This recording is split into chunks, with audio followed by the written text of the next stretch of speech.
Alright, so today is going to be something that we should have probably done a lot sooner than we are doing it now, but at this point we are going to get it done anyway now, just so that we have it in case it is needed.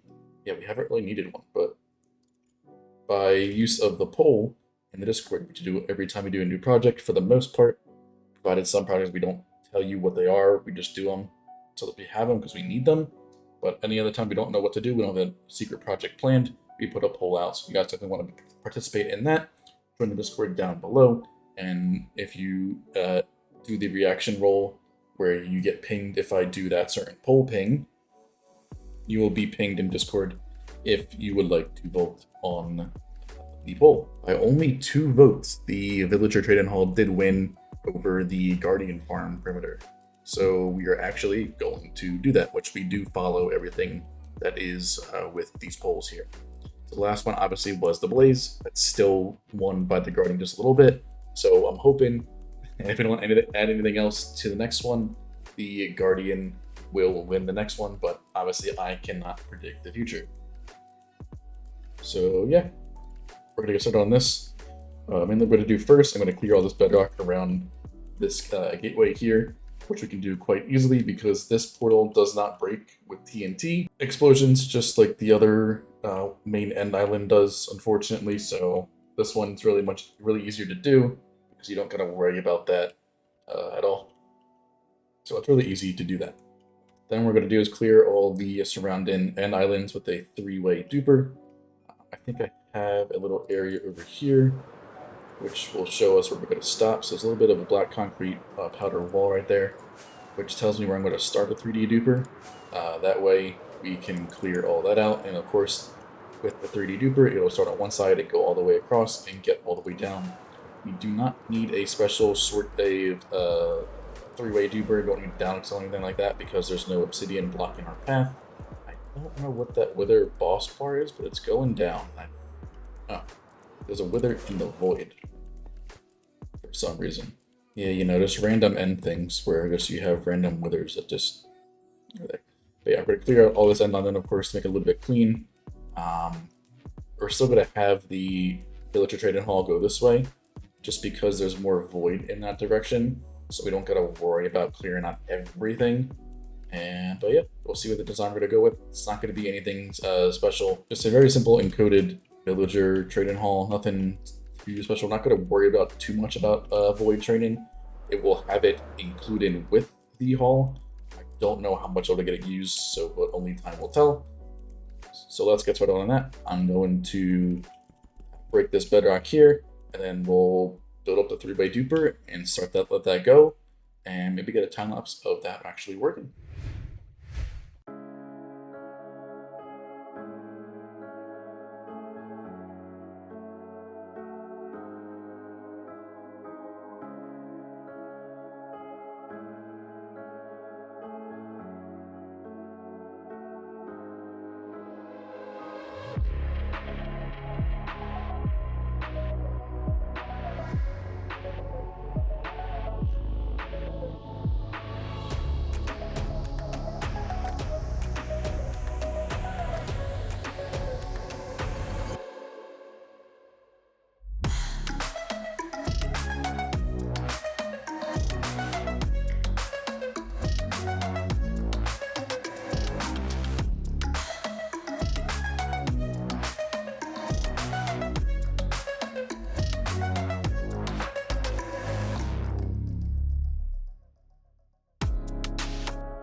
Alright, so pretty much everything is done that's cleared out. I'll get this little bit area right here, I'm gonna let it go and just finish it off because I'm not in a rush to clear it out. Unless I would just go mine it, which obviously would be a bit faster, but the top one was already completed. As you can see, I already took that one out because it was a bit ahead of it.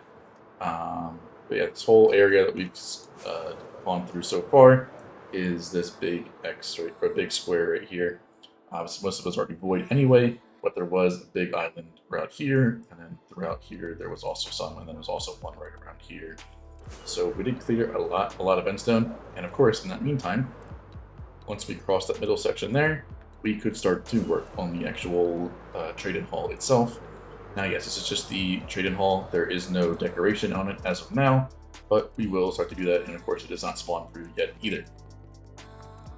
Which is what I was going to start working on right now, because I have carpet, stuff like that.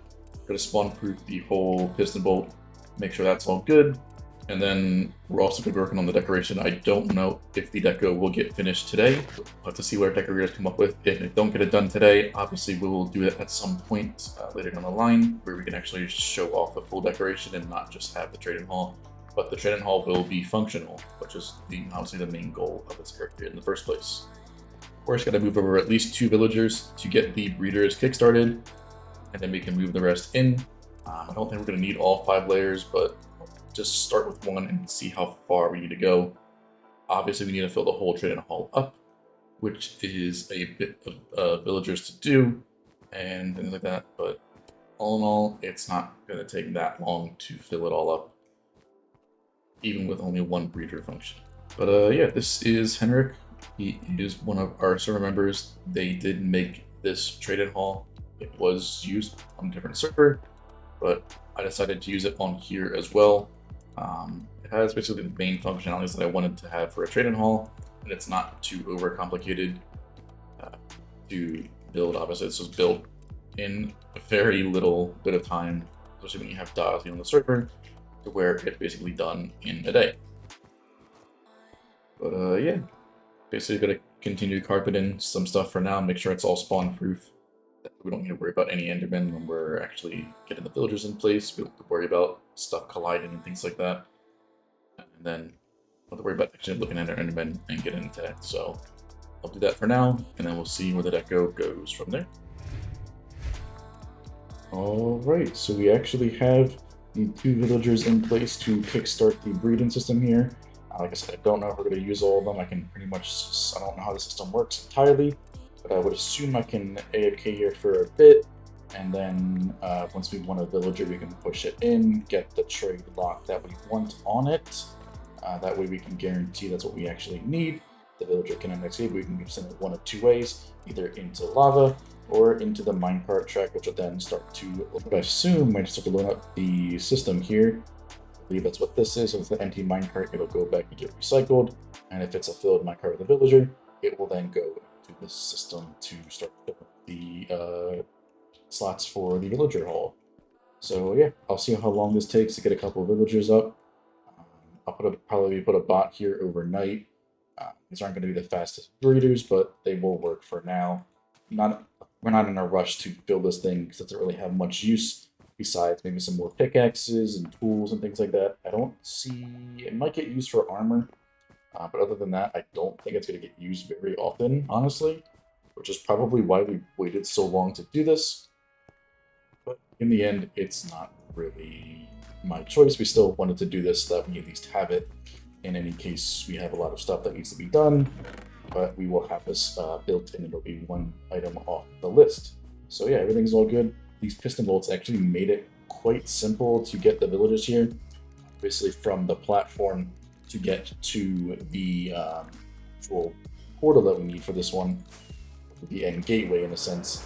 That was a bit difficult, and then getting them into this minecart here took a little bit, but with a little bit of boat action, kind of getting a little bit close. Obviously, this stair, this different height variation will be a little bit difficult, but we made it work. Got them into the minecart, sent them off on their way, and then we just waited for them down there. Villagers, not fun to do when there's all this variation in weight due to spawn proofing that we needed to do for the Endermen, but we'll make it work.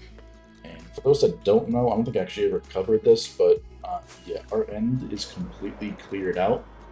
We use these machines, the actual island itself, we used a DownXL TNT duper. Just flew across the whole end island and did that to clear that out. And then for the obsidian pillars, we actually did not mine those all out by hand. For those, we actually used this cool machine that obviously it's not going to be single player orientated, but for us, since we're on a server and we have access to carpet mod, you could also use this in single player if you have carpet, of course. But we had basically a bot for every single block on the outside. So how this is right here, imagine inside of all of these concrete powder and sand is one of the pillars. So on each one of these, we had a bot. So we had 3 bots here, 1 bot, 1 bot, 3 bots here again, 1 bot, 3 bot, 1 bot, 3 bot. So all of them were there, and we waited for all of them to break all of the obsidian. This would work for all of even the biggest pillars down to the smallest ones, of course, because it's how far the bots can reach. And bots can reach up to 5 blocks. I think it is the same as the player, so 5 blocks in front of them, and that will guarantee that no matter what size pillar you get, you will clear out all of the obsidian inside. So you would wait for all the obsidian to go, and you would then push the machine downwards, and that would go all the way down until you got basically to the bottom one. You had to clear out 1 layer of the obsidian manually, but other than that, it was pretty much an automated system besides getting the bots in place, giving them pickaxes, that way they could mine the obsidian, and repeating it for each of the 20 pillars.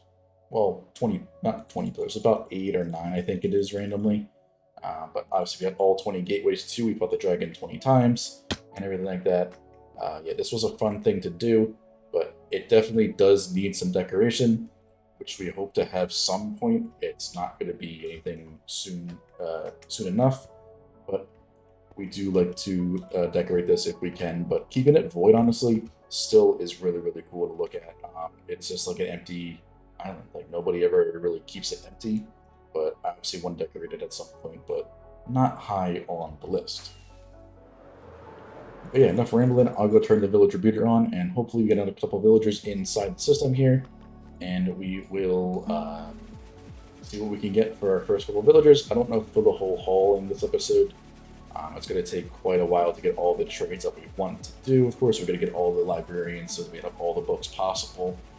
That way we can guarantee we don't ever run out of books that we ever need. And of course, we need to bring over some emeralds. We can bring over some from... I think we have some saved from Chronos. We could always just run Chronos too if we needed to. But a couple shulker boxes of blocks and we'll be good for a very, very long time and never need to run out. But yeah, get some villagers in. We'll see how this actual... So you can figure out how this trade-in hall works. And we'll get to it. Alright, so one overnight session later, and we have a bunch of villagers here. Like I said, I don't think we're going to need more than 1 layer, so I don't think we really need to have any of these extra layers here. But we'll obviously see how the trades go. If we need to add some in there, we can always easily take a couple out, put them into the next layer, and so on. But I don't quite see us needing that many villagers for this. What I did bring over is some books. Some of the workstations will actually use, more than likely going to be used in all the lecterns. We'll have a couple of these guys for the armor and tools, just in case we need to do that. But yeah, mainly we're going to start with the librarian so we can get all the books that we'll ever need. Obviously, it doesn't really matter what the trade is that we keep, what the price is of it, obviously. We still need to get a zombie over here. That part I did not do. That is quite a bit more difficult than the villagers in a sense. It depends on where we get the villagers from, of course. Luckily, I had some that were from the airbase perimeter in the last episode, so I basically just took those from there. It's a very short ride over to the end bolt. For this one, obviously, let's just go to the end bolt, then a little short ride over to there, and then right to here. The zombie, I'm going to try to get the end portal room that we have. Just make that a bit dark, that way we can get maybe some mobs to spawn in there. Try to name tag a zombie and see how that goes. I don't know. We'll make it work. But I'm going to start to learn how to use this system with you guys so that we can start to see. Obviously, I did do the important signs here. So you get the save button, the kill button, and to call the villager to here if it's empty. We're going to grab some lecterns, some books, and some emeralds. just for the starting. That way we can see if it actually works. I did fill up some minecarts into this chest down here. We'll see if that needs to be buffered. It might need to be. Depending on update order, we might need to buffer one there, but we shall see. Let's see if this actually works here for the call.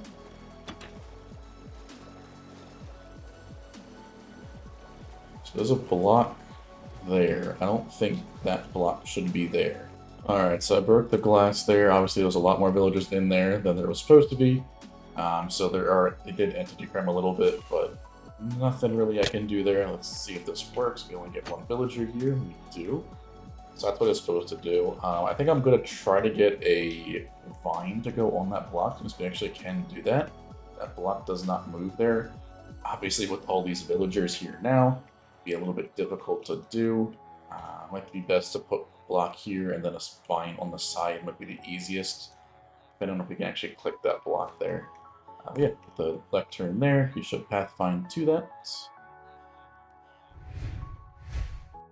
Alright, if we get some help from Henrik, the main designer and publisher of this design, we have our first villager in place. This is, of course, a encoded villager trade-in hall, if you couldn't have guessed. But it did take a little bit of messing around with to get it all working properly, but it actually did work properly the first time. We did paste it in the creative copy world, and I was trying to figure out how to work it on there. But because of all these amazing comparator issues with pasting some things in, with different signal strengths, as you can see down here, these lines weren't working properly. So this one is supposed to be one, the bottom one's supposed to be one further than the top one. That's how the encoder and a decoder works, as I was told from Henrik. And when we pasted it in, these were all lit up. So that wasn't obviously ideal. So that wasn't going to work at all. So basically, to fix it in the creative copy was just to go around and replace all those comparators. But obviously, since we're in survival, we built this up without an issue here. This is perfectly fine. So we have our first villager in here, which is actually not a terrible thing for our first roll. It's a sweeping edge 3. Obviously, the price isn't ideal, but we could always lower it. But we have a lot of emeralds as of this point in time, so it's not really too needed to have the best trade option here. Smite 5 will keep it. It's a good thing to have for obviously not having to refresh the table at all. So what we'll do is we'll hit save here. That'll put them down. Also send a new villager into that system for us. This will then take this villager into the bottom middle hold-in cell right here. And what we do now is we select which one we want it in. Obviously, we have 5 over there right now. These lamps do indicate where it's going to go. So no lamps goes here. Both lamps goes here. I think the left side goes over there and the right side goes over there. I could be wrong, vice versa, but that is what it is as of now, based off that binary there on the side. So we're actually going to send this one onto the same side as this because it's also down to swords. Just as this is my brain thinking right now, we could obviously change the how they're assorted right now. So we're gonna put them on 6. Then once these signs will they be cleared? Well, once I'm doing this, probably later tonight or tomorrow morning, I'll fix that and how I want to have them all laid out, stuff like that for now. But we'll try to get all the trades that we want right now. I'll have a whole list up, that way we can get everything we want, and I'll then reorganize them if I want to. But I'm probably going to have all tool stuff over here, for like swords, stuff like that. I'll probably put armor enchants over here, and then we'll see what we want to do for the side over here. I don't know entirely yet. This is not, I did not plan this out so far. But yeah, we have it selected at number 6 on no lamp, so it should go over there. We can now hit this button here, which will then pick them up and then send them on its way to that side over here. It should go to the one right next to it, which it did. Put our lectern here. That way he has that workstation there. And yeah, we have 2 villagers in place now. Now all I'm going to do, run back over to here, see what we got for this trade here. Here's a binding, don't want that.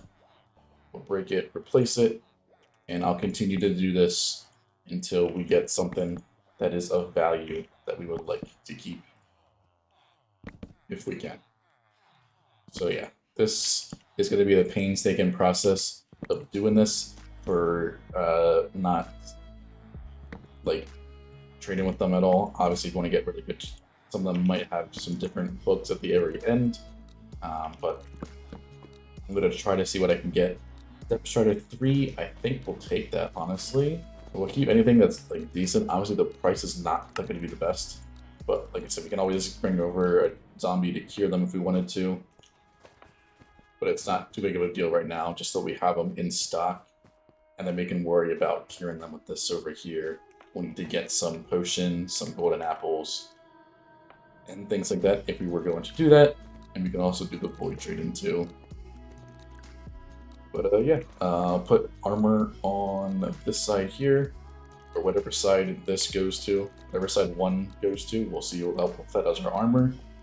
I'll put in Depth Strider. I'll put him near the end. I'll do like 8 or something right now.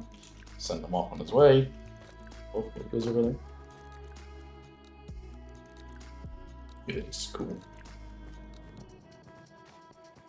Put it in there. Yep, working perfectly fine, which is exactly what we want.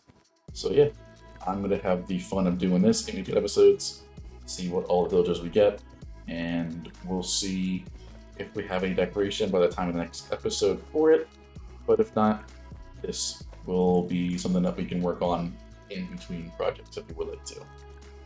And it will not be beneficial at the start, but if we needed to do obviously some more tools, armor, anything like that, it will totally be worth it. At the time of recording, it's going to be around Christmas time, so happy holidays to all of you guys to celebrate, and I look forward to the new year of 2023. I want to say a quick thank you to everybody this year. Absolutely amazing. This AutoCraft series is something that could not be done without you guys' support. So thank you all from the bottom of my heart. This year has been absolutely amazing, and I can't wait to see you guys all in 2023. So make sure you like, subscribe, all sorts of things, and I'll see you for one more episode before the end of the year.